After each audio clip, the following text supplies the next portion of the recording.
Hello, everybody, and welcome to episode 26 of Stat Check. Something about New Zealand. We couldn't think of anything else. There's definitely something. We're just not sure what it is. It appears to be here with us.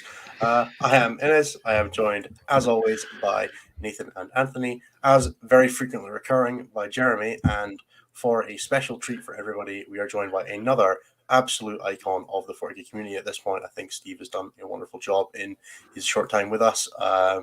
So we've had the Falcon on, and now we are joined by Steve Joll, who does such wonderful content for 40K that we just had to get him on to talk about all manner of things about the game. Oh, well, that's a very generous intro. I think you're only saying it because I've invited you on my podcast, but thanks, Innes. That's not happened yet, so I've got to keep you buttered up. That's the main.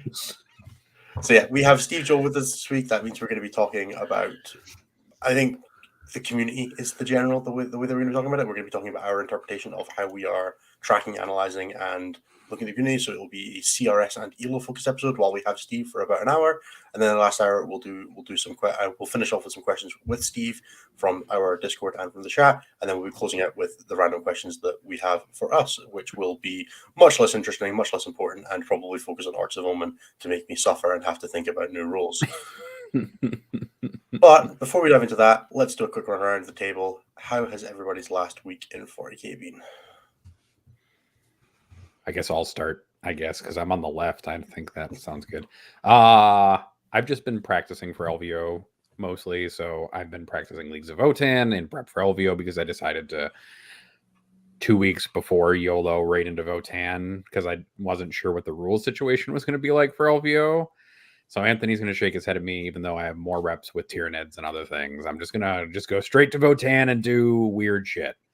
But I played a couple practice games this week, including a practice game into one of the better locals in Chicago where he played Tau, which was an interesting matchup where he lined up 4 things and I got to beam all of them in a row. It was great. Lots of fun. Other than that, just hardcore prep for those 3-3 tables, Nathan, yeah, where the people will let you beam things. Look, man, I am just here to have a good time, not a long time, maybe drop after day 1 and commentate for day 2 and 3. I don't know, Innes. How about you, Jeremy? How was your week? My week's been all right. I've been a little low energy lately, but have been frantically hobbying up because my locals have decided that we all want to use the new stuff while LVO is using the old stuff. So I'm rapidly bouncing back and forth between what I'm practicing for. So the next 2 Saturdays, I've got RTTs. And so I am deciding to commit war crimes this weekend with as many plasma scepters as I can fit on the table. And then getting ready for LVO after that, which I'll probably be bringing Votann to. Not entirely sure. But yeah, that's where I'm at. Anthony, what are you up to? So much Votann at LVO. Knock it off. Didn't you just buy Votann? Yeah, but I'm not going to play them at LVO. I'm not a monster. You have friends playing Emperor's Children there. Relax. It's vengeance is what I'm looking for, Anthony. Vengeance. You're still not going to get it. Votann gets easier from me. It's true. I had a much better week, if that counts. It does. The fact that I'm here. So yeah, things are pretty good. They're looking up. I got some favorable rulings for LVO. Notably, my faction still works. I was gonna play Emperor's Children regardless, so not having to play my army but shit is pretty cool. So yeah, that part's exciting. I get to play an army that I have a whole bunch of reps on. I get to see if I can have my experience and ability with the army carry me through suboptimal terrain format. I have a huge practice weekend this weekend where Lucas and Naj or Nicholas Olsen Johnson will be flying in to practice with me and TJ Lonigan for the entire weekend. So that's going to be pretty exciting. Shout out to all those guys. It's going to be big prep weekend. I haven't had a full test weekend like this in many moons, so it'll be pretty exciting to get a real crack at that. But yeah, that's my week. That's my upcoming week. Here we go. How about you, Ennis? Yeah, I had a reasonably quiet one in the sense that my house is in disarray right now. We just had an extension put in, so all that's everywhere, and we're now getting our kitchen redone. So there's no space anywhere. I have nowhere to play, hobby, sleep, think, drink, or eat. I made my soup on the bookcase today using the microwave in the living room. So Nice. So American dorm style living going on. In your house today.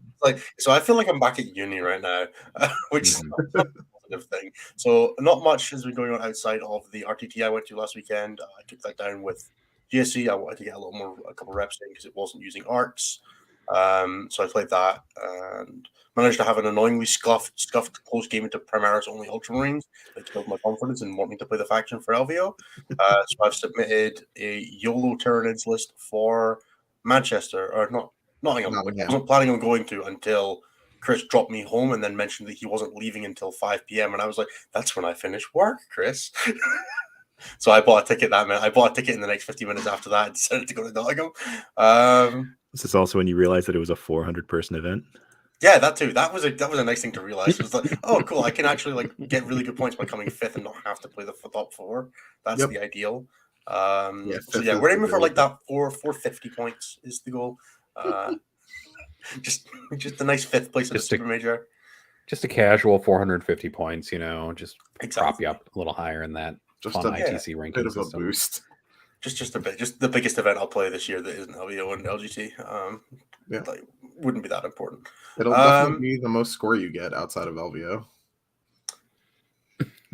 Sounds rude, vaguely, for some reason. He's slagging me off for doing shit at LGT. Come on. Yeah, he is. It's so hard. I was like, waiting a second.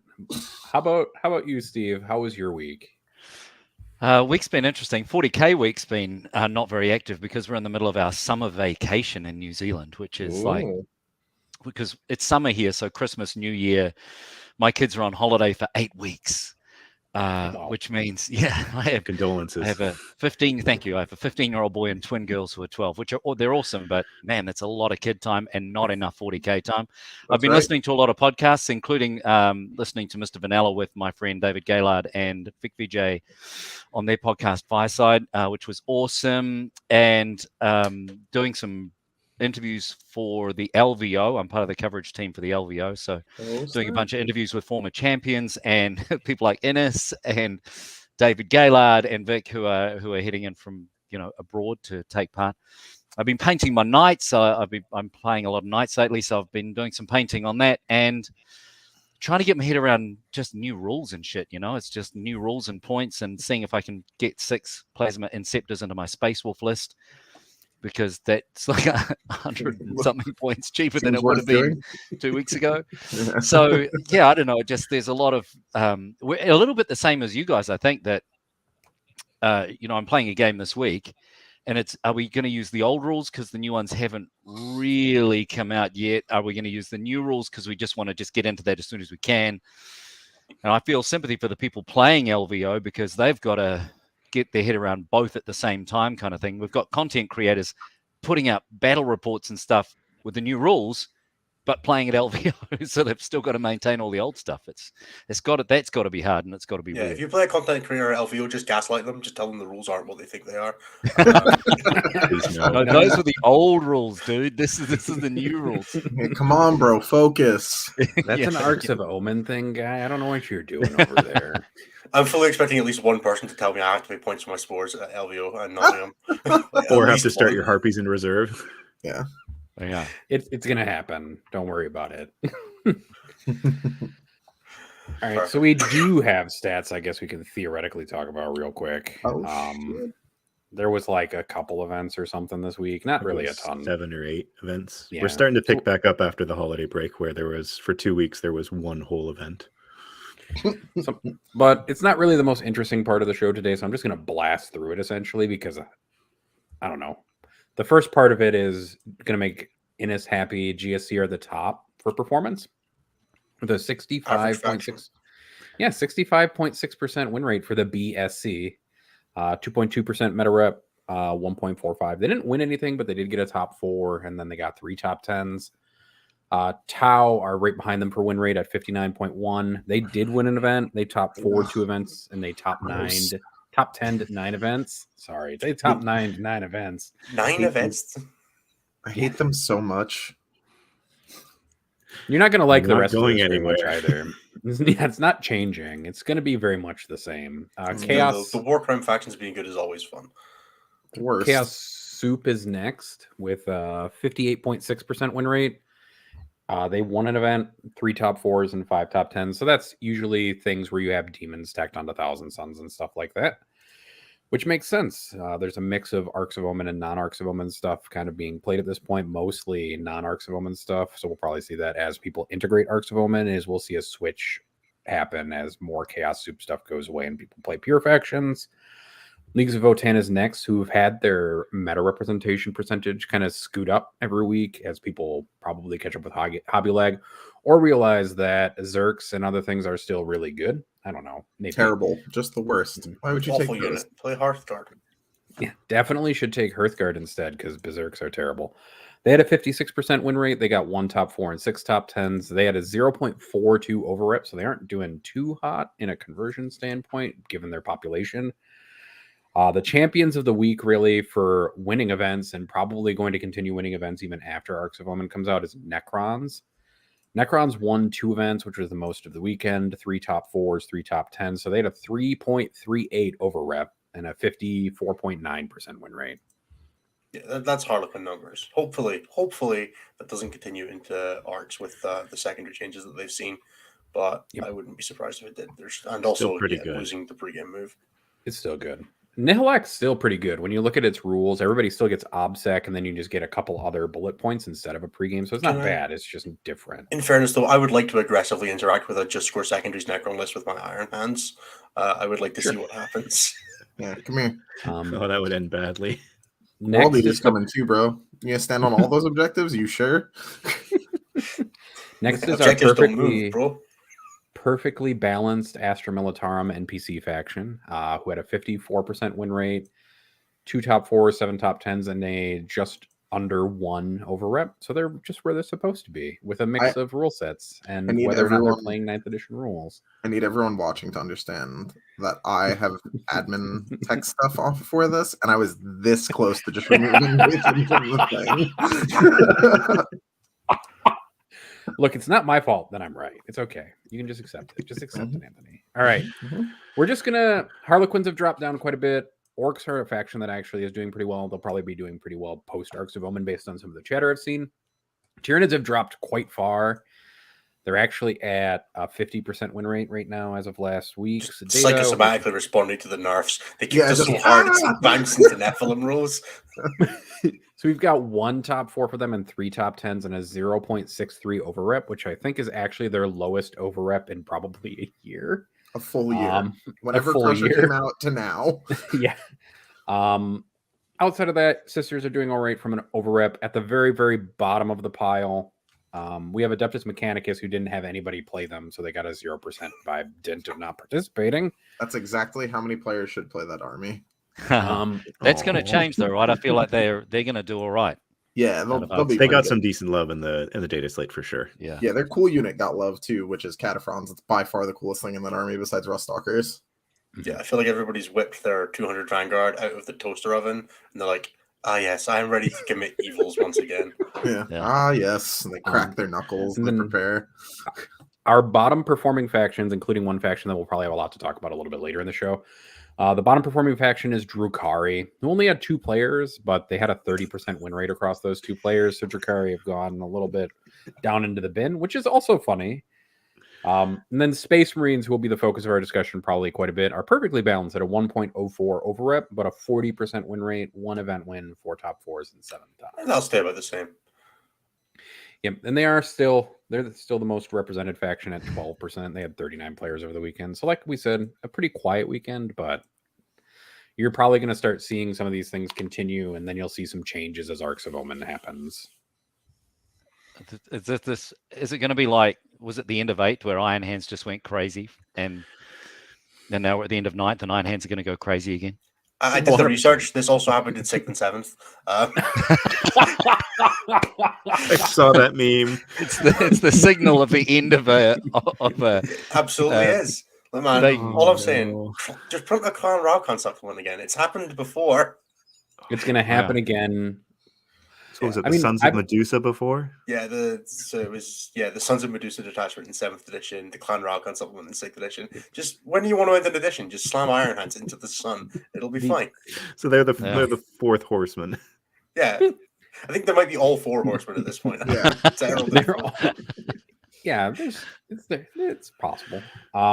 It is funny because all the time that I've played 40K for both edition changes now, because I'm assuming 10th is coming after all this, is that Marines have just kind of burned everything down at the end of the edition prior to the next edition. So it's kind of just expected by me. You got to get your 3rd quarter sales targets up just enough that it doesn't look like a complete explosion when you drop the new edition.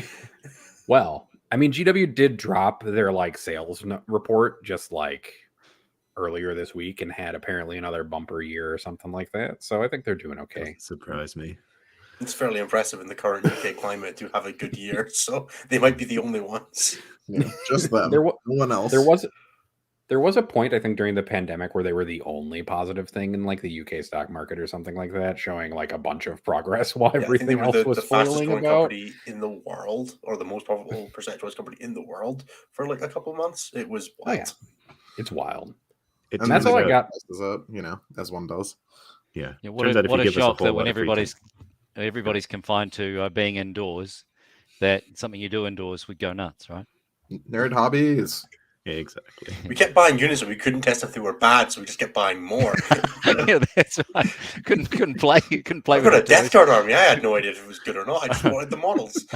On paper, this thing does really, really well. Let's buy more of it. Yeah. And then I guess we'll transition over to ranking systems. We do have updates to CRS and ELO from this week. And then I think Jeremy wanted to do like a primer about how this is supposed to work. Yeah. So you want to do that? Let's do it before we go into it. So to kind of give a bit of context of what got Steve and I talking and on here, Steve reached out to me saying that he wanted to know a little bit more about these systems that we use, the CRS and the ELO. We talk about them every now and then on the show. We occasionally do updates on where the rankings are at, what big movements have been happening. But to give a background on this, what they originated from was about 2.5 years ago at the height of COVID. I was helping run a TTS league, and we were looking at new ways of ranking players, because a lot of the times when you do player rankings, you look at them from like ITC points or event standings, and that's not all. We found that wasn't always the best way of doing it.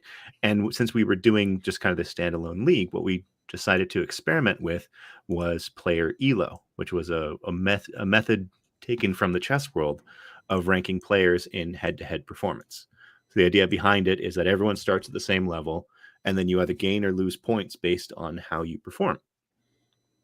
And that performance is then intended to predict outcomes of games. So the idea behind it is that if you had 2 players of the same ranking, each player had an equal chance of winning that game. And each player had the same stakes in that game.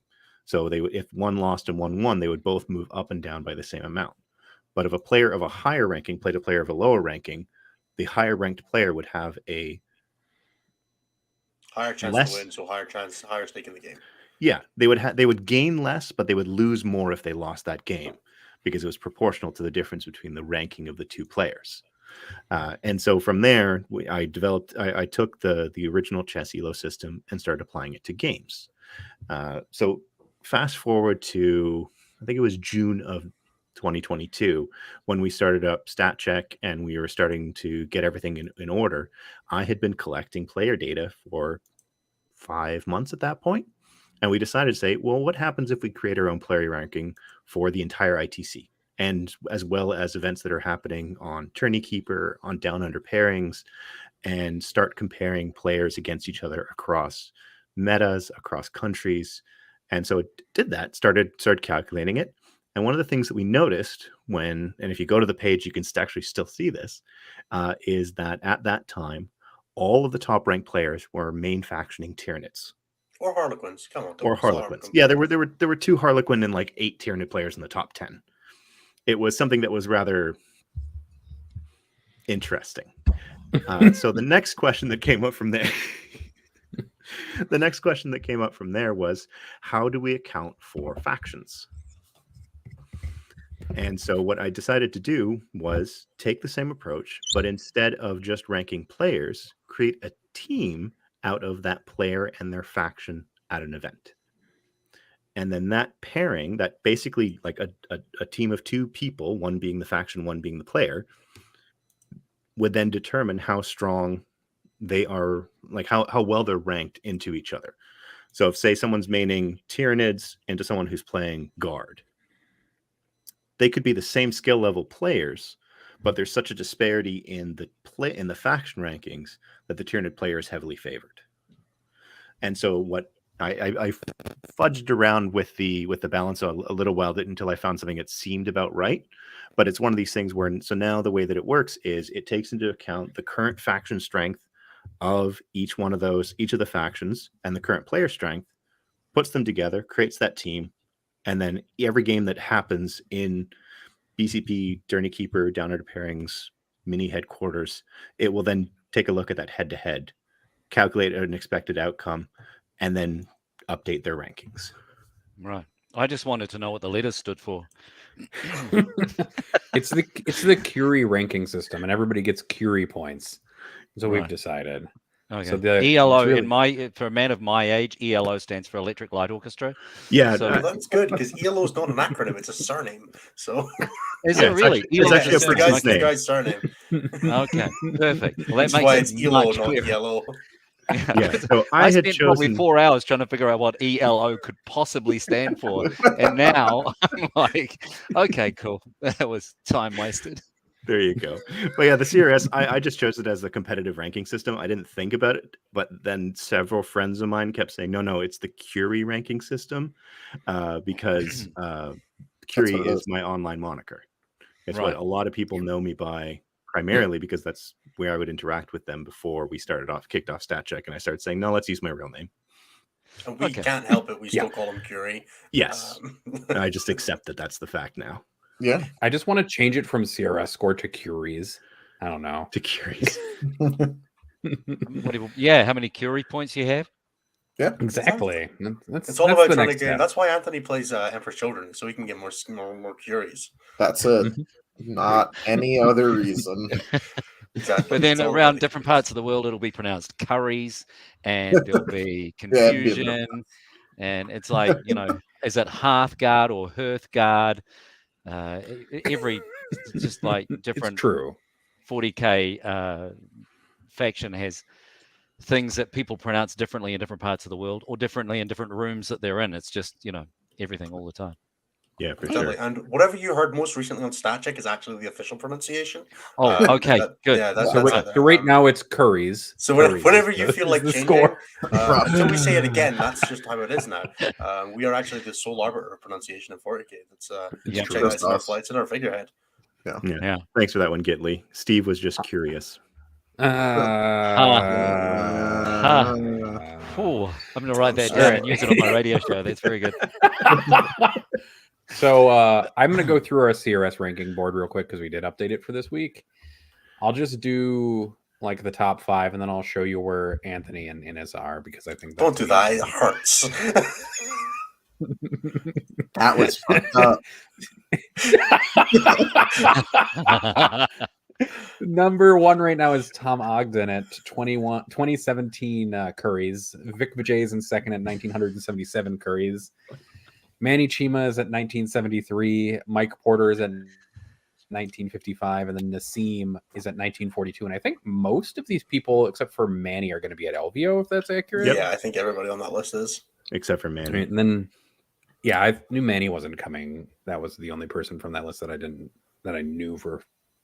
Porter should be first by all metrics in every system. The problem is Porter's pub stomping people in the UK where it doesn't count. Like, it's true, I guess. Porter's win percentage is ridiculous, right? Like it doesn't even make sense. It doesn't. Yeah, it's like 90 so he something should be at the percent. top of every. Yeah, it's his win percentage relative to the field of people he's played against is untouched, and it's not close. Yeah, because he's not like rocking down to his local club and playing. He's doing that too. I mean, both. He's just surprising somebody with their first Space Marine army, painted in like very thick purple paint or he something went like to an that, RPT and then this just weekend and just took his card list and stomped through people. Like, Just he absolutely clubbed does some this. 12-year-old with his I- half-painted I'm here Marine for army that. from a starter box. Yeah, I love that. It's Oh, a yeah. strong wanna- energy. It's a sign of somebody who actually enjoys the game that they're still going to RPTs. He So, loves the I'm gonna- shit out of that light list. And then I'm gonna pull out Innis and Anthony because I said I would. Innis is in 10th and Anthony is in 17th. You act like it's bad. It is That bad. you are like both in the top 20 of the scoring system we use. That's the one with snowflake points. Do the other one. All right, So now Elo. we're gonna pop over to Elo, which has Colin McDade in first place, Mike Porter in second place, David Gaylord in third, John Lennon in fourth, and Tom Ogden in fifth. And then Anthony is in 10th. And then Innis is in 18th with a score of 18-18, which I just think is Why did I put amazing. Jormungandr to a tournament? Cool. And then because we talked about it, the faction ranking system is just something I'll go through real quick because these are the scores that we combine with these Elo scores, essentially. Well, That has not offset. been updated, so let me pull mine. Oh, Can't go to the dang it. website for that, fool. You need the secret data. Yeah, we also haven't.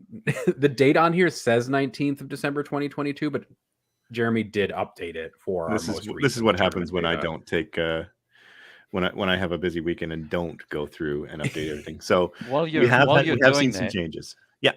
sorry, Jeremy. I was thinking while you're doing that, for your system, how does it account for dirty, filthy meta chasers who jump armies, skip armies, buy Votan, and then take it to things like LVO? You know, if you're teaming up player and faction, do you stick with one player, like a player having one main faction through the list, or does it just work with whatever faction they happen to be with now?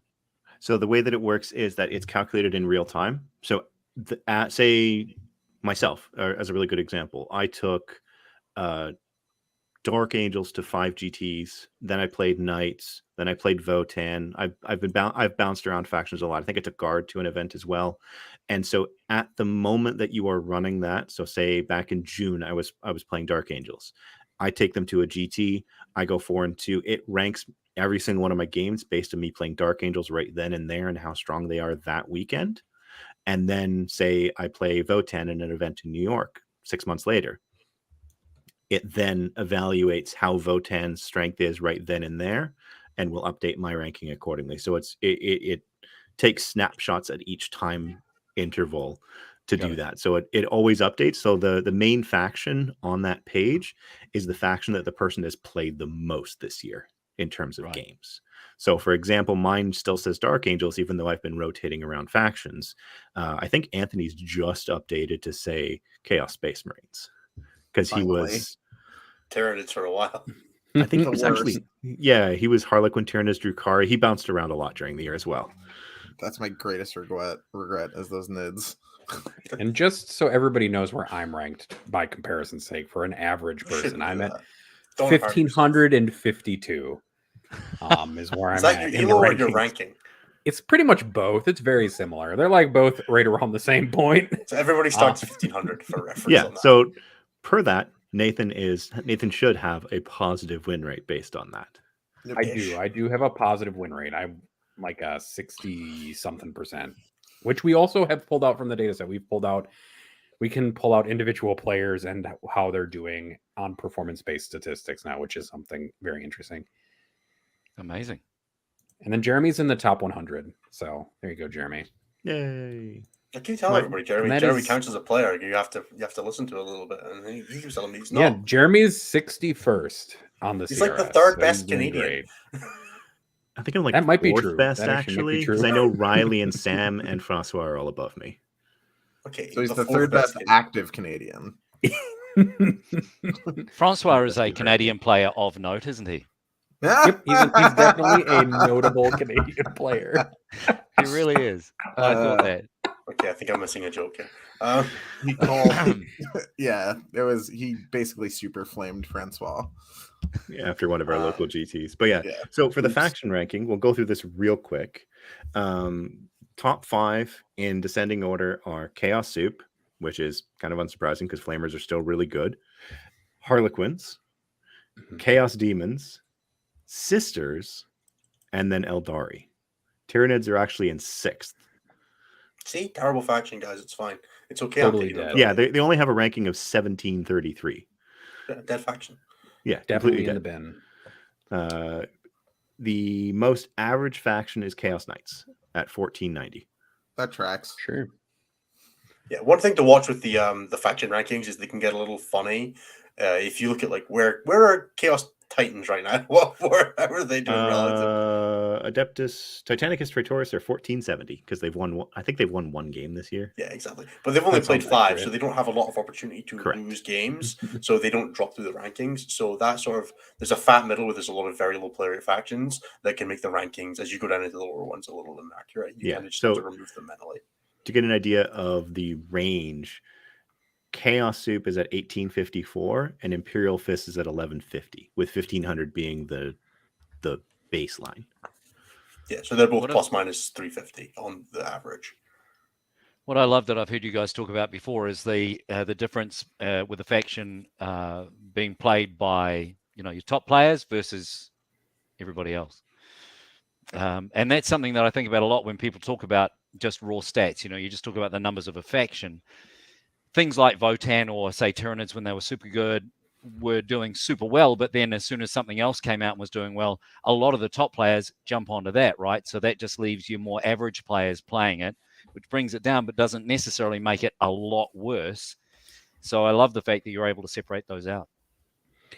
It's one of the things we've tried really hard to do with the veteran versus new person to events. So like trying to tease apart some of that data by pulling apart how much GT experience people have. And then I Yeah. know that Cliff, who does a lot of the background like visualization stuff and other things as well, is I think working on some other things for looking at how faction shifts happen as well. So Yeah, you need another Something to category do. though for people like me who go to a lot of events but still suck.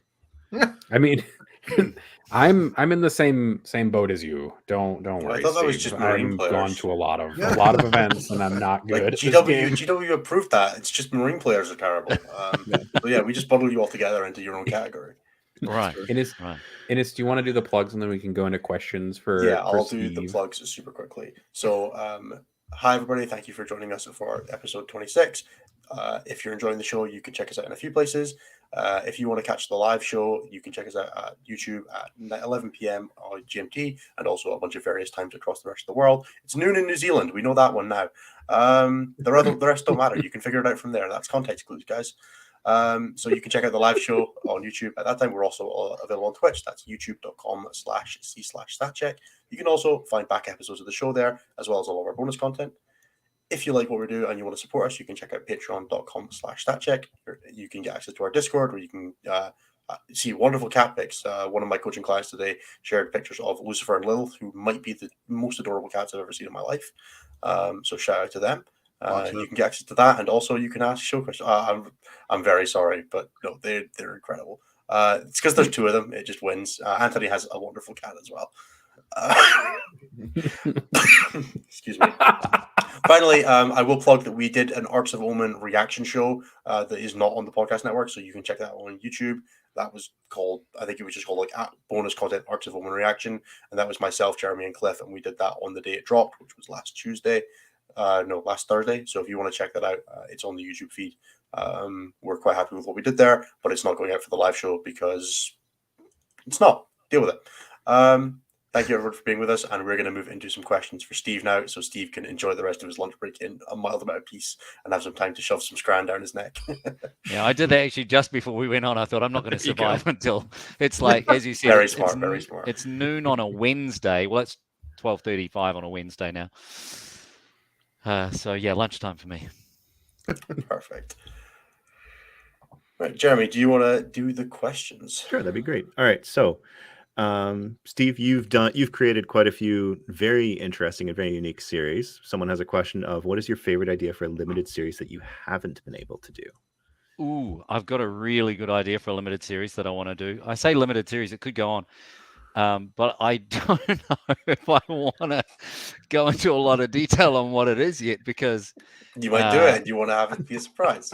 yeah, I might do it. No, I just, I'm just terrible with this sort of stuff. I do a lot of writing as well, and I'll invariably say, I'm writing a thing and it's going to turn into a book, and then it's going to be awesome. And then I get halfway through and lose interest. This is just my MO for a lot of things. I get halfway through and lose interest, which is the whole reason I do limited series podcasts, because I love an idea, and then I get through it and I'm like, oh, I want to do something. I get another idea and I want to go do that instead, or, it changes. So I do have an idea for a limited series podcast, which is much more competitive focused, much more focused on people like me learning how to be better at the game, but different to what else is out there at the moment, I think. Sounds a lot like some of the ideas that Cliff has had recently. Sounds a lot like you two are Adam Abramowicz's podcast. We're gonna have to well, chat. I because think that was a very important. I think it was an important milestone in compared to 40K, where a lot of people jumped into it because of that. So having something in that vein would be really cool as well. Right. Oh, right, good, Steve. Awesome. Because I was going to hit you up should to do help it, me out Steve. with Is it. what we're telling you. Yeah, you should. We should just enable Steve to make all the content he wants. We should. Yeah, 100%. What is your favorite statistic? Oh my God. Boy, these are not the questions I normally get. I should have expected them. Our Discord is a weird place, and it's not a cult. I promise. It's definitely not a cult. But I I'm totally prepared for all the questions that I very often get. Like, but what is my favorite statistic? I don't know if that means like a specific number that I've heard, or just 40K related. I think from here on in, it has to be curries. Like I've just got to. I've just got to. How hot someone is in the game, more curries. Oh, so, yeah, actually. Yeah. So just going to. I want to see one of those little like you see on if you buy like a sauce in a supermarket, like a heat rating, number of chilies or curries next to a person's name. Nathan's it's very funny because it also week. works for Curies, because Curies was radiation, so it works on both. Yeah, although super easy for someone who's not a 40K person to misinterpret if they see Anthony Vanilla is this hot, and so people go. We'll see how well this weight loss plan that I'm on goes, and then we'll get you back. Have you got a height increase plan in there as well to make sure? Or? No, but I'm on camera and you can't tell. Sorry, that's second to none. Second to none. God, very so good. Bad. All right, next question, Jeremy. All right, Steve. This is probably more along the lines of what you're used to getting. Did you always dream of being in media, or did everyone just tell you that your voice would be wasted in any other career field? Oh my God, no. When I first decided I wanted to be a radio host, I think was before my voice broke. So no one ever said to me at that point, they'd hear me speak. Hi, everybody. How's it going? Say, you should be in radio, dude. That's amazing. Nailed it. No, I did. When I was at school, I was a super nerd. So I did a little bit of sport, but also did things like debating and public speaking and collected comics and stuff like that. So, and I had some success with it. And so I decided, you know what, talking for a living would be awesome, because it sounds like all you do is interview famous people, play music, and talk shit. And it turns out that's exactly right. So, yeah. Living the dream. Living the dream. It really is living the dream. I'm kind of doing the job I always wanted. So that's cool. That's awesome. All right. What crazy upgrade-filled Marine list are you looking forward to trying out? Because if anyone may not know, Steve Joll is a diehard Space Wolves player. Yeah. They got all the discounts. Yeah. I haven't even, as I said right at the start of this, I really haven't had time yet to sit down and go through it all. And I'm also lazy. So the idea of writing it all by hand is just such a pain in the ass. I want Battlescribe to update. Yeah. And then I'll work it out. But just off the top of my head, going through all the units that I would normally include in my Space Wolf list. So I had this list that I was starting to do actually really, really well with. I know Space Wolves suck, but I know the factions so well. And you know how when you but in casual games with friends who are much better than me, it was starting to perform really well, and it used this idea of the Wolf Guard dropping all the shields and having melter guns in that hand. Yep. So and I know other people have done it, but I thought of it before I saw it being done by other people, and it was really good. But now that unit, the Wolfguard unit and Redemptor Dreads and things, they're about the same. But I still feel like you can include. Yeah, so short answer is there's a lot going through my mind, the same as every other Marine player probably. I've been playing Knights a lot though, and they didn't change at all, except for one really big thing, which I think is going to make a massive difference to the game for me anyway, because there's a lot of Tau here in New Zealand. Any tournament you go to, there's a lot of Tau. So previously, taking big boys against Tau meant they just pop, right? First turn, if the Tau player gets first turn on, see you later. Now I get to hide them for free. I can keep my big guys off the table for free if I'm coming up against fire prisms or Tau rail things, whatever. Yeah, Tau sad machines. Sad machines, yeah. And it does make you sad when you spend all this time painting up a unit that's worth 500 freaking points and it pops first turn to 2 shots. That's not okay. Nope, so sure isn't. No. So anyway, what ignore involves? Screw you, dude. That's right. So yeah, there's a lot of Space Wolf potential lists involving a lot of Thunderhammers because they are suddenly cheap. But that joke doesn't work. Doesn't work written, guys. You really need to read that out loud. If you don't get the first turn, do you just throw the Tau in? Who is this? That is with the dad jokes. That is good.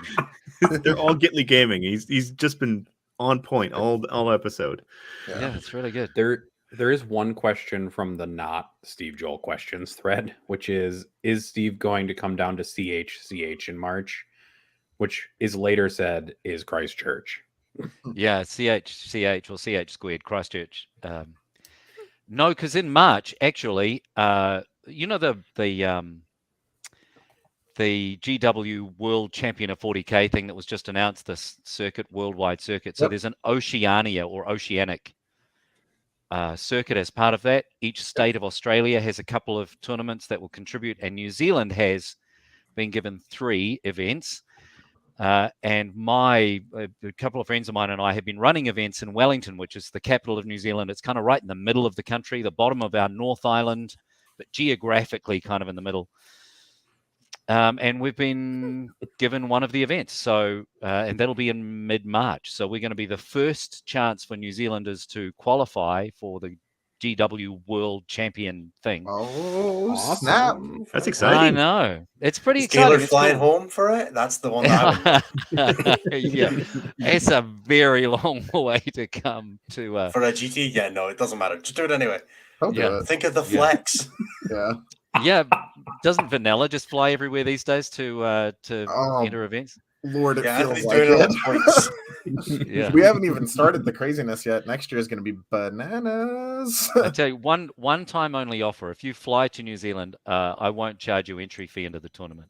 That could be a thing. That'll be the difference maker. That's definitely how you get Anthony places. I won't I'm lie. a lost bet away from having to do that, Steve. Don't worry. 60 New Zealand dollars is our normal entry fee, which is about $1.50 US. So that's All right. Just has What to if he pay just the offers to bring like $2,000 flight. 3 boxes of GW into the country for you? oh my god! If anyone brings like the stuff here is just like, forget about Australian prices, which you might have heard about. New Zealand prices are, it's just wow. Well, you guys have to go like raid Australia for your stuff, right? That's how that works. You have to hope that the West Aussies, you catch them out. Yeah, well, they are still almost too expensive to make it worth the flight. But my wife is French, so we're going to France later this year for me to see my in-laws. So I will be taking an extra suitcase with me. Yeah, to see the in-laws, really to visit every Warhammer store nearby. Yeah, 100%. understand. Like I'm doing everything I can to stop in London on the way over so I can catch up with some people, some fantastic Warhammer people, and then head to France and just see if anyone over there. I know that French people play Warhammer, so if anyone in France wants a game who is around the Swiss Alps, French Alps region in July of 2023, I'm there for it. Nice. Oh yeah. There you go, people. If you're in France and you're in this specific region of France, and you want to play Steve Joll in July, there you go. Drop There you Detroit go. Steve It's Joll. not it's not like I'm set out a really specific window or anything. Or Yeah, it's condition. a little specific. No, Be it's someone. fine. There's probably like at least one listener who lives somewhere near there. If I've Come on, learned Pierre. You know nothing- you want a game. if I've learned nothing, it's that when you try to make funny joke bets like that, they will Yeah, get yeah, called and you will Yeah. lose. If Steve gets that game and wins it, you have to go to New Zealand. No. That's a great bet. That's an excellent bet. I love it. There's also almost no chance that happens. Don't worry. It's I fine. have a You'll be fine. tattoo appointment next Wednesday for a there's almost no chance that happens, don't worry. So no more. No All right. more of those. We'll see how we Uh, get you at LVO. Yeah. Steve, are All you right. coming to LVO or are you just commentating from home? I'm just doing interviews. I've been doing interviews with people like yourself and some former champions of LVO that'll be running kind of between rounds. No, LVO is not, because we're going to France later this year, which is costing every single dollar that we have plus more. Mhm. Again, we're at the very, like, the next stop south of here is the Antarctic. So it's It's a bit seriously, far. A little it's bit. in the low 20s is the number of thousands of dollars that we have to pay to get my family of 5 to France and back, and that's just the Ooh. flights. So getting to LVO this year, that's not on. But Understandable. 3 Kiwi friends of mine are going. Look out for Finn Decker, who's just a curb stomping player. He's the kind of guy over here in New Zealand. He's the guy that finishes games in 10 minutes and then walks around for the next 2 hours Mm, having a beer and chatting to people and making fun of the fact that you It's play nice your being games that for guy. so long. yeah. Yeah. That's why we like And, Ross so much. Yeah, and Hayden Korach and Michael Taylor, both really, really good players as well in our meta. So I'm really hoping they'll go and perform well at LVO. And of course, David Gaylard, another proud Kiwi, is coming. We'll keep that To in mind for our represent. LVO draft when we get around to doing that. That's Yeah. right. But 2024 for me. Hope, fingers crossed. I've been talking to Mr. Heffelfinger about the possibility of getting there for that. Woo. Awesome. It's one of those once in a lifetime, bucket list dream opportunity things from New Zealand to get to Vegas. It's just so far and so much money, and Yeah. we bring the family and make a thing of it. So it's Of course. that's a wee while away. Yeah, I'm in the same boat. I don't think I'm doing this again, but it's going to be great this time. Yeah. Oh, Hayden All Korach, Finn Decker, Daniel Hayden, Michael Taylor, Chris Voss, and Alexander Dugmore are the names Alex Taus has shared out in the chat. Alex, are they all going? Okay, great. That's awesome. That is a really, really good group of guys. Lovely, like really strong fantastic people contingent. as well. Yeah, it is. Given how It much is. you said it cost to fly to Paris or France, I can imagine it's something similar to fly to Vegas. Yeah, and they're all just fantastic reps for New Zealand. Like a lot of those guys are part of Kraken Wargaming. They also host events. They have a podcast. They rep New Zealand really well. So great group of people.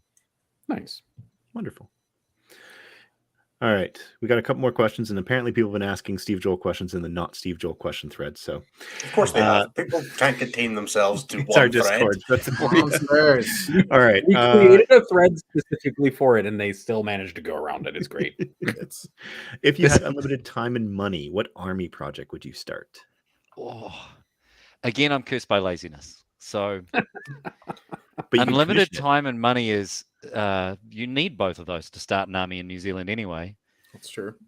Look, I'm really loving my knights, and I've been through so many. I'm actually pretty well known in Wellington for starting an army, painting half of it, and then dropping it because I just can't stand the idea of painting the rest of it. Or because, like, I actually tried Tau and got some pointers from Siegler on how to play Tau when they were hot, and I still sucked because it just doesn't work for me. I love charging in and smashing things with hammers. It's so I would just never. couldn't make myself stand back and shoot things for a whole game. Was like, I don't understand. I'm not sure how this is supposed to go. How do you convince yourself to do this? Yeah. What I would love to do though is restart my Space Wolves army as kind of just restart from the ground up, just for the painting aspect of it, really, because I've changed painting styles over the years about 3 times. So my Space Wolves are a combination of 4 very different painting styles.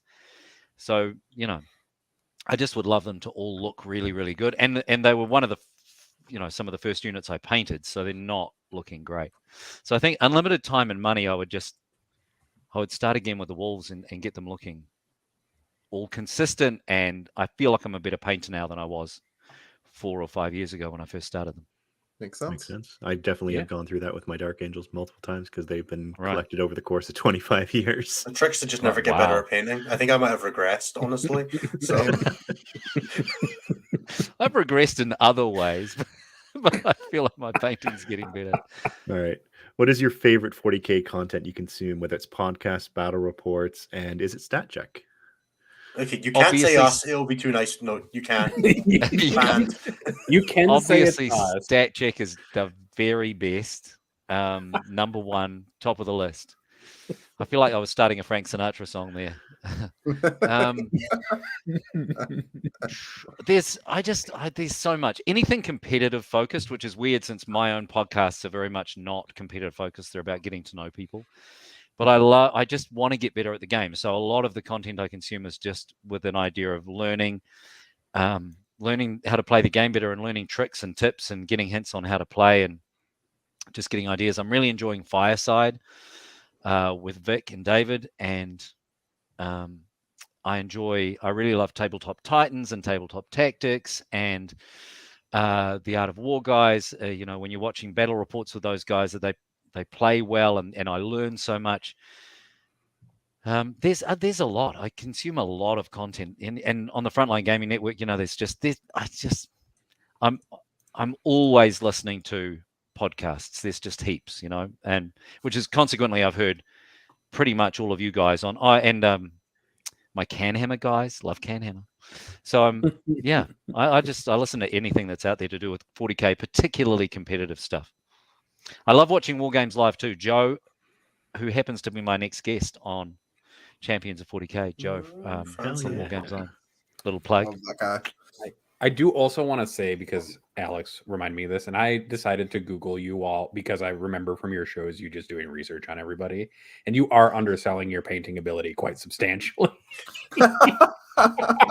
His stuff Like, is gorgeous. I want to share my screen, but I won't just this once. Let's but not embarrass Steve on I air. pulled back up his Instagram because I was like, man, I remember his nights looking beautiful, and then pulled it up, and I was like, yeah, look at Steve, this. what's your this Instagram? humility. It is. Yeah, just speaking of Joel. humility, it's the Steve Joll. Steve Joll. How humble of me. Like it can. Oh, I need to change my coaching name. Yeah, when you sign up for a name and it says I'd like Steve Joll and it says that's already taken. Like, God, I don't know. I don't want to be Steve Joll 69. What do I? That's the next option. If Steve the Joll Steve and then- Joll was taken, then you have to immediately go to Steve Joll 69. Yeah, Obviously. which is the year of my birth, so that would make complete course. sense. Yeah, Yeah. What else would it be? What else would it be?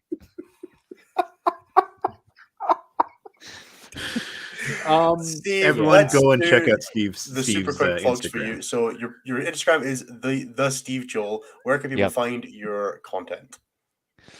If you go to stevejoll40k.com, stevejoll40k.com is where all the podcast episodes are there, and that's from the series, 2 series of 40k game changes. And there's some, not that I want to be too arsey about this, but some very, very, very fun chats with like Rick Priestley, who created the game, and a lot of other people you will have heard of, some of the top content creators, some really, really lovely people. Siegler is a great chat. And then Champions of 40K, which is the new one, which has just started, is on there as well. Oh, Yeah, Steve is the only person at 40K I know who has a personal website that is important and that you should follow. Anybody else at 40K with a personal website is kind of just like doing it for themselves. Steve's matters. Go and check it out. Oh, For you're It was. again far too generous. I really appreciate it, though. Thank you. I mean, your show was the first one where I was like, man, I hope this guy does radio. And then it was like, yeah, he does do radio. I was like, man, the audio quality and the questions on this show are amazing. So go thank you. listen. To all of I Steve's totally cheat by doing most of my stuff from my radio studio. So yeah, I know this is not normal. I'm on vacay, but yeah, most of my content where I record interviews, long interviews with people, I do out of the radio studio. Smart man. Makes sense. Yeah. Well, if I've got it there and the bosses are okay with me using it, why Might not? as well. Yeah. Oh, we really appreciate it because the work that you do is absolutely fantastic. I've greatly enjoyed. Stop! That's enough now. Jeez, Yeah, no, this is you guys, like... come on, man. He's not toast. You don't need to keep buttering him. I've got 3 kids and a wife. I'm not used to people giving me compliments. Calm down.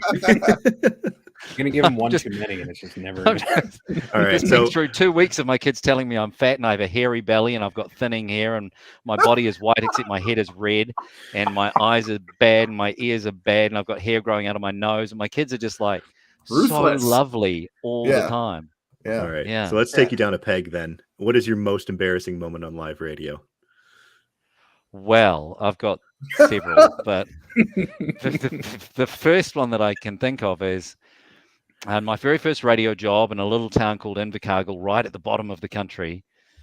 I was 21 years old, and I was given the job of recording. And after my afternoon show, I had to record a rural news segment for the following morning that the guys would just plug in and play. And I started recording it, but I accidentally said good evening instead of good morning. So I went, good evening with the rural. Fuck! And what I should have done is erase that. And then, or at least remember to set up to the proper cue point so that when they put the tape in and press play, it would start from the right point. Remember, this is in the old days, pre-digital cassettes. Unfortunately, I rewound to the first cue point. So the next morning, they put the tape in and they pressed play and it went, good evening with, fuck. And is it okay to swear on this show? I should Yes. possibly. Yeah, I know. of course. I know. The fact that And, you asked. Yeah, I know. Almost offended. And then there was 20 seconds of dead air where the two hosts were like,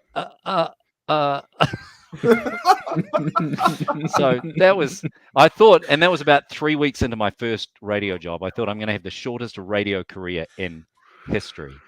Luckily, it didn't work out that way. Nailed it. That is Yeah, impressive. right. Yeah. Fortunately, also not one single complaint in this very conservative town. Everybody thought it was Easy. hilarious. Yeah. It shows to show you won over their hearts right there. Yeah, when all it's a right. one-off, it's funny, right? Like, as long Yeah. as you don't do it again. Yeah, you're yeah, good. yeah, It wasn't intentional. Yeah. All right.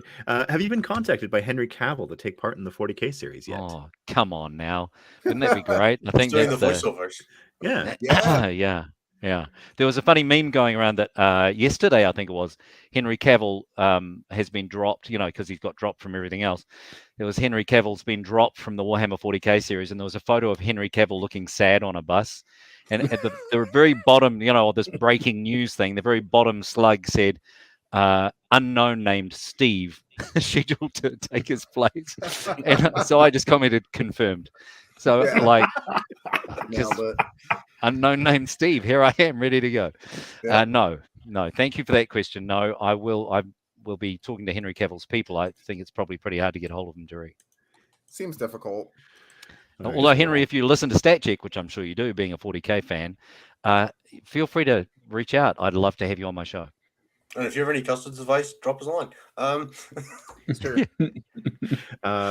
So a bit more on your work. How do you feel Spotify and other podcast platforms have affected commercial radio, and how do you try to retain listeners? Jesus. Don't give him Wow. a small one to the end of his lunch break.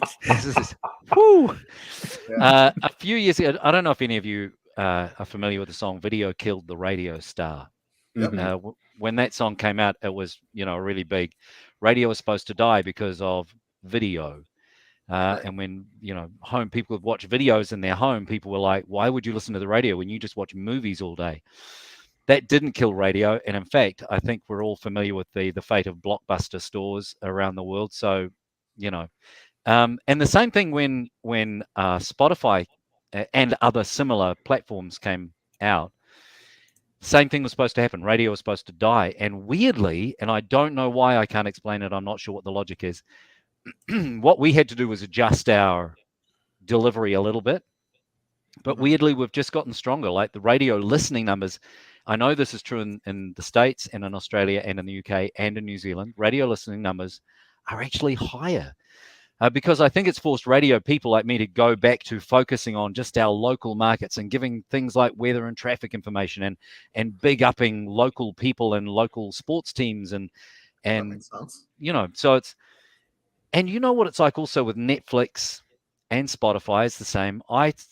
Netflix is amazing, but sometimes you don't want to sit down and have to scroll for half an hour through shows before you make a decision. Sometimes you just want to get in the car, turn on the radio and let them choose for you to not have to use your brain. So yeah, radio weirdly is still in a really good spot. And to answer the second part of the question, the way we keep listeners is, as I've said, we just really focus on that small stuff, telling little stories that are relatable, trying to connect with people, making local people the stars of the show, all of those things that I think actually, because I do a little bit of podcast coaching with other people, and I feel like that's something that podcasters could learn from, is really just focusing on those little relatable things, really honing on what you are and what you're trying to achieve and what you're there for, and sticking with that. All these little things that people can do to maintain and grow an audience. Well, I hope thank you for that wonderful answer. Again, this is not at all what I expected to be talking about on a 40K podcast. That's a really good answer. That's kind of smart. People should listen to him. You should. And his belly button's flopping, his hairy knuckles. The Stat Check Discord is a place of absolute bedlam, but also very wholesome. So you will get strange questions some weeks. Right. Yeah. or just very positivist questions, Yeah. I'm Chaotic here for it. positive is the ultimate description of the Stat Check Discord. That is our tagline. Right, Steve, I understand that is the end-ish of your lunch break, so we will let you get away. Thank you so much for being with us. Go and check out Steve's website, which is stevejoll40k.com, if you want to catch even more from him. And keep an eye out for the LVO show, because Steve has done a bunch of work for that, and I'm really looking forward to see how it all coalesces into the finished product. Thank you very much for being with us, and have a great evening. Have a great afternoon, I guess. It's midnight. Yeah. I really appreciate it. Thanks, guys. Look, honestly, it's an honor to be on here and in such esteemed company. Thanks so much for having me. Appreciate it. Pleasure to have you on. Awesome having you. Show's not ending. We are still going. Don't worry. Don't leave. Please stay. Please We stay. know our guest with his soothing voice has gone, but please stay and listen to our terrible voices. If you got something to do, that's fine. Look, No. if you were only here for the ASMR and now the ASMR's gone, we're sorry. We return to regularly scheduled shit posting. Yeah. Put us up to 1.5. You'll definitely be unable to understand NS and keep it moving. I could try really hard to speak at a normal and usable voice. It'll last how long? You guys are not going to enjoy how painful this is for me. Okay, let's talk regular show questions that everybody sent through to us. That will not be in the right place. These ones are in the right place. They won't be in the right place. People will have talked about the wrong things in the right place. All right, let's start with the fun one. Innes, how goes the coaching? It's really good. I am 3 days into doing it now. I started as of Sunday. I've had a few clients now. My next week is booked out, which is great. I say booked out, I have a call a night. Not quite booked out, but that's pretty good. I know. I'm pretty happy with it. I'm trying to keep it away from my evenings and weekends right now, which is causing a little bit of pile up. Because I'm but I'm going to tournaments. So I'm I don't want to commit to doing a call with you every Sunday if I'm going to be away for 6 of them. We're going to be away for 6 of them in the next 12 weeks. I have bad news. You're going to want to introduce flexibility to your game plans, sir. I am aware, which is why I'm not doing it, which is why I'm doing it week by week. So yeah, I'm not having anybody who's just you're on this time slot every week. We're not doing that here. I ain't got time for that. I can't commit to that. You're going to have to roll with me on this. But yeah, it's been really good so far. I've had a few people. How is your voice holding up? Humanity is the coaching client I had at 8 p.m. today, who I definitely read through back the chat again and saw it was 18:30 that I had originally mentioned, and panicked and started texting him and realized, nope, it's 8 o'clock. It's fine. I can go and eat. I have very significantly sped up. You got nervous. There's some anxiety going. I'm talking about myself, which is very stressful for me. I'm not going to lie. But no, it's been good so far. I've had a bunch of people reach out for general coaching, a bunch of people reach out for GSC coaching. It's been super interesting. I'm kind of struggling with the whole How do I make it not just me talking for an hour? Because that's what I feel like I'm going to do if you don't talk to me. So I'm kind of trying to grab them a little bit in, but I'll get used to that with time. Yeah, questions, big boy. Questions, yeah. Questions.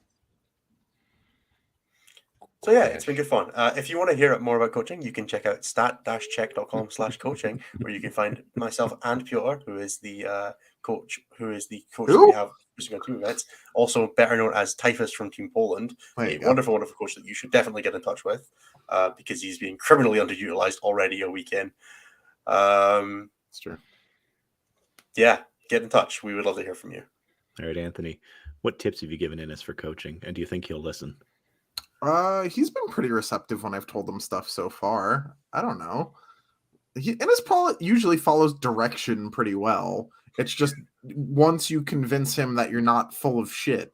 So, and he's a team captain, so it takes a lot of convincing because he's been hurt before because he's Scotland's team captain. So, as long as you go through all the steps and work through all the trauma, Innes will listen to your advice most of the time. Yeah, Innes listens to your advice up until the point where you need him to do something out of pocket, and it's like, no, I can't commit to that, and then I just do nothing, and then I go to bed. And that's kind of the. But you can get around that with enough bullying, and if his job is shit enough. Pretty much. Yeah, and that's how we got here. It took a few years. I got Innes to start coaching, and I'm working on getting Nathan to sell out so that he can live a reasonable life. It's a work in progress, but I'm winning slowly. You are winning. It's true. I know. Nathan, money's cool, buddy. I created a LinkedIn profile and started contacting people. It's wild. Look at him go. Anthony, you're such a positive, bad influence, good influence person. That's me. I don't he understand really does how you exist as a human being in this world. Yeah. Anthony really is the avatar of chaotic comfort that our Discord. And you would know that if you joined our Discord because there's at least one jersey with Anthony's face on it and at least one sub-cult in the larger cult that worships Anthony. There's definitely at least 2. I'm pretty sure Peaches is a cult as well at this point. Yeah. The Discord for sure pours their power into me, unless I'm playing against Nathan, and then it all gets rudely robbed from me in a single moment of betrayal. It was everybody really likes to root for the underdog. That's all it is, Anthony. Yeah. And while you might be physically the underdog in like sheer size, like in game play, height. Yeah, that's what I'm doing. That's the only size that matters. Anthony is like the same width as me, it's like true. at the shoulders, and I'm considered like at least a relatively wide man at the shoulders. Yeah. So a broadly built dude. I got the army coming in to show for it. He's also extremely violent and capable. He'd watch me dismantle a man with an empty granola bar box. I did. What? It was quite something. It was some John Explain Wick yourself. shit. So we were in a hotel room, and my brother in arms, I love this man dearly, Brandon Fox, we were just talking. I was talking to Nathan. I wasn't even looking at him, and he gunned an empty granola bar box at me and hit me in the head. So I took said granola bar box and chased him with it until I caught him because the room's not that big, and I'm fast over short distances, and beat him up with it until he tried to take me down, and then I just sat on top of him and made him apologize. It's worth saying, guys, we're definitely still in the post-Christmas drought. We will be back to regularly scheduled content as events pick up. No. Also Probably once we not. get into the Arc Zone meta, because this current one is stale. Yeah, man, I can't wait until we have to talk about it for Nottingham and LVO. I mean, Although we if could we talk- have anything to go by, I'll just not be on the show the week after Nottingham because I'm never on the show the week after a UKTC. Which is the major. week before LVO. 2 weeks before. I mean, the worst case scenario is we make fun of art Nottingham's this content, weekend. which is what we've done. I really hope it's 2 weeks before LVO because my flights are 2 weeks. No, you're Also, right. I can't think. Fly to Vegas in slightly less than 2 weeks. Yep, we'll all be there. Which is fucking terrifying, by the way. You've That been to was America once. so much money. It'll be great. It'll be great. I 1,000% can beat Soli at a foot race, Sam. But can you do it after deep throwing his toe? I'm not going to start there, that's for sure. God, who's that? Either somebody's got a small mouth or that's a really big toe. Ah, Well, you know, he's a did you big know? boy. Oh, okay, no, I don't want to know. I don't We want to should- know. we won't next show that question. video. We're here. we're gonna move to the next question. All right, Innes. GSC or B tier, eh? The Did you think- BSC. Yeah, Why- dude, GSC fucking suck. Atlan Jackals, terrible in combat. Don't worry about it. The gun's basically irrelevant. Free flamers, who gives a shit? You're just gonna die to Iron Hands anyway. It's not like you're falling out of the sky and shooting them first. No, GSC are terrible. Obviously, if you want to play them and you think you want to do well with them at all, you're definitely going to need help to do it. And you should check out. Could you I keep can't it do going? that. He I really can't do tried. That was so close. I We've can't do that. That's too renamed- much. We've renamed GSC to BSC. Yeah, it's because that's where BSC they now. are. It's not BSC GSB, now. it's BSC specifically. Yeah. Because it rhymes. No, I think GSC will be one of those armies that always requires a little bit more from the average player than most, which will always artificially keep them down a little bit lower. But as you've seen from this weekend, with 8 players and a 66% win rate playing mostly pre-arcs, they're still doing pretty well. And everybody losing armor kit dipped is really good for the AP 1 and 2 army. I don't know if anybody's noticed that before, but GSC pretty good at killing stuff when they're saving on 5s, not 4s. So, no, I know, right? So yeah, I'm excited for GSC. I'm unfortunately also really excited for Iron Hands and a little bit excited for a few other Space Marine chapters that I want to like RTT play but not commit to. So my time is going to be getting diluted a little bit, but I think there's a super major win in GSC. I think Easy. I've played. I just want to one- spoil it. Go Oh, for it, go ahead. Anthony. Nope, No, you. go. Fine. I'm going to spoil the question where somebody asked like what the best melee Marines faction is post changes, and it's also just Iron Hands. I That's guess, not you know. true. Stop it. Anthony's, It is though. it is Not. though. They're just not that good at melee. Like they're not better. Every time someone says Iron Hands Van Vets are better than Blood Angel ones, I fucking blow an aneurysm. It makes me so mad. Tell us Anyway, about it. what I was gonna Tell- say is a thing you'll need to watch out for in the future in this, as when it comes to coaching tips, is that I have played one game myself in the last month. Because you know what I've been doing instead? Coaching. Shitload of coaching. Yeah. The trick with that is that I'm hopefully not going to be doing it on top of my full-time money job. So That yeah, might be there you go. that might be where it comes off the rails for me. That's fair. Yeah. See, the problem is if you spend 47 hours in a row on call, buddy, like Oh, it was so brutal. Those on-calls suck so much. My job's so great, and every time I have to do one of those, I'm like, is it that great? okay, next question. Also, yeah, What- John, I was never in my life keeping a straight face making that comment / joke, which You was only tried. kind of a joke, but You no, tried. it was Yeah. not in my wheelhouse. Yeah. All right. Do you think that GW would take anything from Arcs of Omen into 10th Ed? I have a feeling that the entire Arcs of Omen is helping transition us into 10th Ed, both in detachments, limiting CP somewhat, and also heavily limiting soup. Yeah. I'm very curious to see how that transition goes, but I don't want to think about that too much because 10th makes my head hurt and makes my heart nervous. Because Yeah, of I no, gotta just- focus. I gotta focus on all the other stuff first. I'll worry about 10th when the book's in my hand. Yeah, we'll Yeah, all it's Like collectively 6 panic months when we left get of that. 9th still. yeah, I'll worry about 10th when the email's in my email. All right. What do you think is the most common bad take about Arcs of Omen? Oh, that it allows interesting army construction. It does for like I- 3 I factions. agree. It Just just lets you doesn't. spam stuff more easily, really. Like What's the best yeah, thing? you Take wanted as much of it as you'd like with no restriction Yeah. whatsoever. Whee! exactly. And why it's, can't That's I what take I 12 was- fast attacks? it's interesting for like Go for 3 it. factions. It's interesting how much Dark Angel players will break picking fast attacks. And That's then they'll just interesting. fill their elites with fast attacks anyway, because those things shouldn't be elites. Love me, Black Knights. All right. What is the most common good take? Iron Hands #1, baby. The people That that is probably the best take. Oh, actually, sorry. The worst bad take is Harlequin's dead. Like it just is. Oh yeah, actually, that's not even close. The amount of crying relative to Harlequins is hilarious until you've watched them played at all. Yep. Watching But it's like I Harlequin- think they got better. Iron Hands, everyone's like, Iron Hands. Iron Hands playing light is like a war crime. That shit is so fucked up. Iron Hands are like, oh, we got buffed so much. It's like, yeah, you hit on 4s, you can't reroll. They're like, but my super doctrine, your super what, bitch? Die. You have no armor contempt anymore, buddy. You're gone. Get off my table, you insignificant. I think there, though, is like the immediate response to that level of nerf is like appropriate.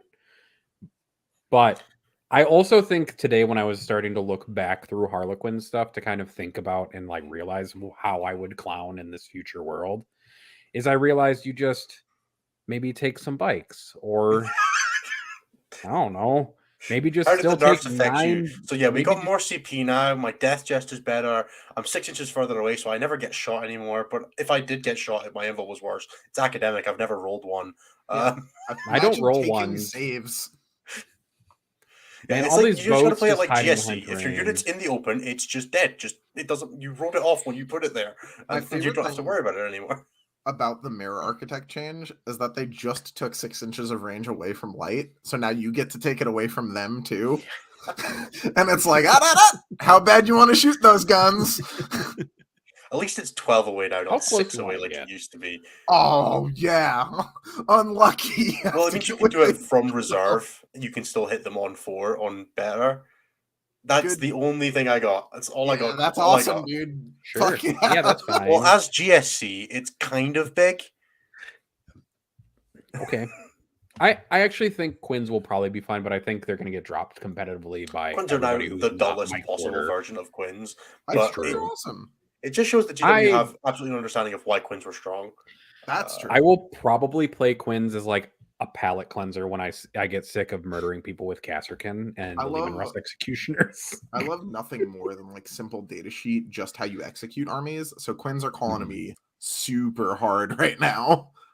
Rather than my elder player was so excited for Arcs until I told him he was still playing Quins. Yeah, there's no world that man plays anything but Quins. Like, you no, imagine? Dude, I'm really sorry, but your list isn't changing. They could have You're gonna add a Death Jester. They could have just titled the codex like objectively worse Quins and then your real army. Like at no point in that army being out have they been better than Quins. There was that. There was the Hail of Doom period. I will stop. Light was still better. Yeah, Light was still better. Light was still better, and if they ever played each other, Light slaughtered them like they weren't there. Light was always the better army. Twilight just kind of was better briefly, and that was it. I mean, that's still Harlequins. Yeah. I don't know. What a fucking codex, man. I was going to bring Harlequins to LVO, but I wasn't sure what I wanted to do. You should take Quins to LVO. I don't have it ready anymore, and I don't have the hobby time to finish it. So that's where I'm at. Quins, spray it 3 colors and say it's like cool Harlequin concept. When I say I literally don't have time, I mean I literally don't have hobby time. Yeah, Nathan Job scams him, takes all his hours, and gives him no dollars in return. Sell out, Nathan. So unless somebody wants to lend me one, I'm not doing it. Yeah, I hear Anthony has one. Cool. I have parts of one, but transporting it would be a real bastard because I'm. That's fair. Just stick it in Lucas's backpack. He's playing orcs. What does he need to transport armies for? All his orcs?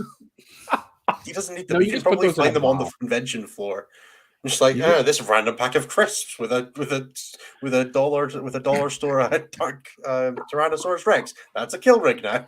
That's what Lucas eats. If we've learned anything from last year, is that when Lucas plays the Shadow Round, he's just like, I'm gonna eat one pretzel, and that's what I'm gonna eat all day, and I'm gonna fuck around with Anthony in the Shadow Round and find out. Maybe die, but that's okay. Do we have more questions? We do have a few more questions. I'm sure there's loads. I really felt like just segueing this one. Questions are questions, but questions. All right. Are questions. This is actually a good one for Ennis. Advice for building a team events scene. Are 4-man teams enough different factions? Is team size just a matter of how many players and tables you have? Look, man, just run the event that fits for the venue you've got. Our venue is rows of 4 tables, so we play 4-man teams because playing 5s would hurt people's heads. Just whatever you got to do to make an event happen, make it happen. If you can get doubles off the ground but not 3s, play doubles. Doubles is kind of teams. Like it's the worst kind of teams, but it's still teams. And not like doubles, like playing each other, like playing with each other, but like you can do paired rounds. Or if you can get 3s, because 3s is what works for your community, play 3s. If you can do 5s, the more is always better. If you can do more, do more. But you got to think in terms of venue space. If you can fit 48 tables in, well then it makes sense to do 4s because you can use all of the tables. If you can only fit 30, 5s is going to work.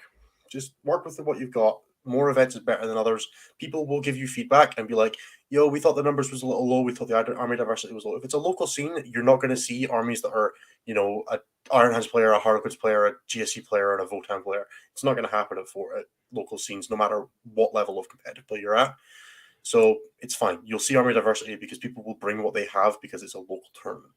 Don't worry about it. Just make the event happen. It'll be fine. You just want to build that community too, right? You just want to build it, and then you can eventually stride it into something different. Alex, more is always better to the point of remaining feasible. 10s sounds, honestly, 10s would probably would be. I would honestly like WT to be 9s. I think 9s would be a really good number, but it's also just adding more logistics. And 8 works really well. And it's 2 cars, it's 4 hotel rooms, various, blah, blah, blah. So, Sure. Exactly.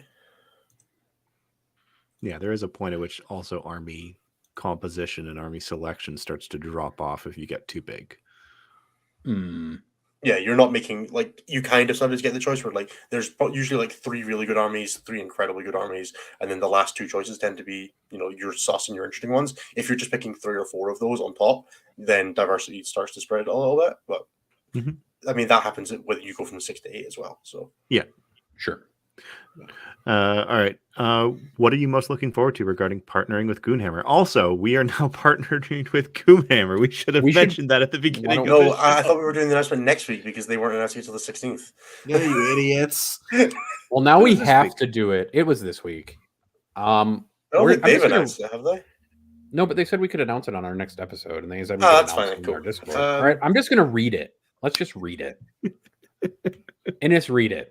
I don't have it to hand. What the fuck are you on about? It's in the announcement of the Discord. Just read it. I'm not on Discord. Jesus Christ. Fine. This is what Innes wrote in our Discord. It says, "Hi all. We're doing a announcement for all of you now before it goes live to everyone in the show on Tuesday." It's now the show on Tuesday. Nathan is not reading this well. But we're happy to say that StatCheck is going to be partnering with Goonhammer and joining the Goonhammer Media Network. What that means is that we will be producing some content both with and for Goonhammer, and you'll likely see some of our articles popping up there as well as us doing bespoke work for them. We're also gaining access to the Tabletop Battles data, and we can't wait to see what we can do with those numbers combined with what we've developed for ourselves. We're also hoping to bring some of our more purely competitive numbers to Goonhammer where we can have an influence on and be seen by a lot more people. What this doesn't mean is that we're not going to be owned by or controlled by Goonhammer. We're still going to be producing content for StatCheck first and foremost, just with more access and more coverage. All of that data is really good, and all of the people who go through Goonhammer is also great. It means more people and more eyes on the work that we do. Our Patreon is going to continue to remain independent from the Goonhammer network, so nothing will change there either. The partnership just means that we are going to form a mutually beneficial relationship where we both give something to each other without being some kind of acquisition. There you go. We're working with Goonhammer. We're really making content with them. It's super cool. We're super excited for it.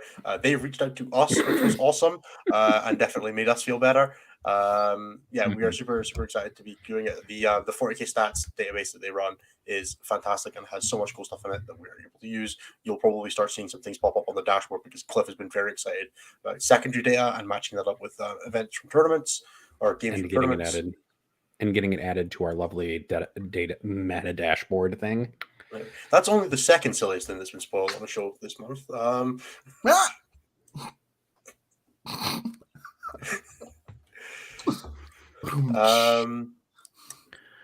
Anthony, do you want to do a brief second because everybody wants to know what's happened about what the resolution has been with Team America? So as of right now, and there was a big Facebook post about this from Team America. Brad Chester has stepped down as captain. Sean Naden will be taking back over. Sean is captain again, as he is the tallest American, so he gets to be in charge. We follow the 40k system. It's just orc rules, baby. Those who big win. So yeah, I mean that's like the shortest version. There'll be announcements coming soon, TM, regarding players and stuff like that. We're kind of just working through some stuff internally. But did you get bullied into vice captaining? No. Yeah, not yet, so or it's- no? No, so far as I'm aware, where it's a work in progress. The team is working together to kind of work through some stuff. Sean's in charge, Dad's back, and this is where we're at. Dad has turned around the car. Pretty much, yeah, he actually did it. So yeah, the thing I want to stress through this is that Sean is making legitimate personal sacrifice to captain the team again. He stepped down on purpose. This was a thing he wanted not to be doing anymore. It is coming back as essentially a favor to help us all navigate what would have otherwise been an extremely difficult year and still won't be easy. So I'm very, very grateful that he's doing that. Sean's good people. Yeah. And then there is an important question. Now we can move away from the Team America stuff since it's now been explained. Yeah, that's all we had to do. That was all I wanted, was people to shut up about it. If you want more of an explanation, go to the Team America Facebook page. Yeah, and just there's read the posts there that explain the situation. Yep. Ella Woozle in our YouTube chat asks an important question, which is about explaining what the tabletop battles data is and why it's important to someone who is new or just everybody. So Goonhammer owns an app and distributes an app that allows you to track the results of your games. It's really good. And it is amazing. It's great. Everybody should use it. It allows you to track your games. It tracks your personal stats. And what it does that BCP does not do is it allows us to track and look at data for secondary scoring and all sorts of stuff. So what it lets us do is get granular with how secondaries are scoring, what secondaries are being taken into what factions, and dig deeper into why some factions are better than others. It essentially lets us look at more detailed information and lets us dig deeper, which is what people are always asking. People are always asking us, why don't we look at secondaries? Why don't we look at go first win rates? Why we don't look at mission win rates for different factions? Look at terrain.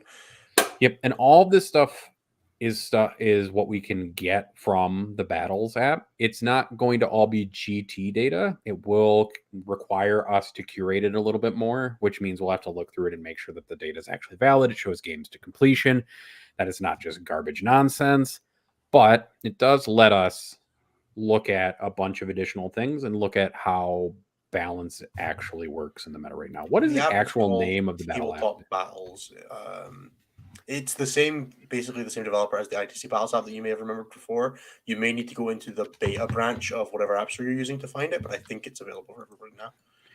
Now, the problem with the Tabletop Battles app, obviously, is that I've gone through and added 750,000 games where it's just all work and no play makes Curie a dull boy as the player name.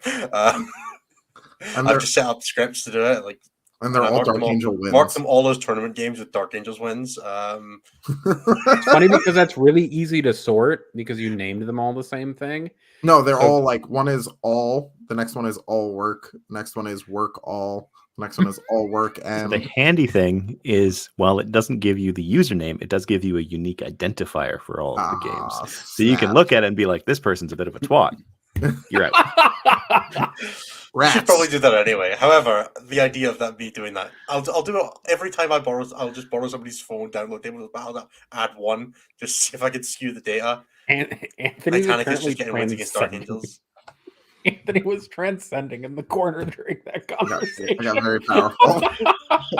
That's how you know Anthony's the new Team America captain. It's actually announced at dawn. Yeah. I am the Dawn. You're now freaking Gandalf the White over there, not Gimli the White. That's right. Apparently. I get to see you in 2 weeks, bitch. I am so excited. We will do a rough idea of what we're going to be doing plan-wise at LVO in terms of if you guys want to catch up with us, beat us. We'll probably organize something resembling a dinner.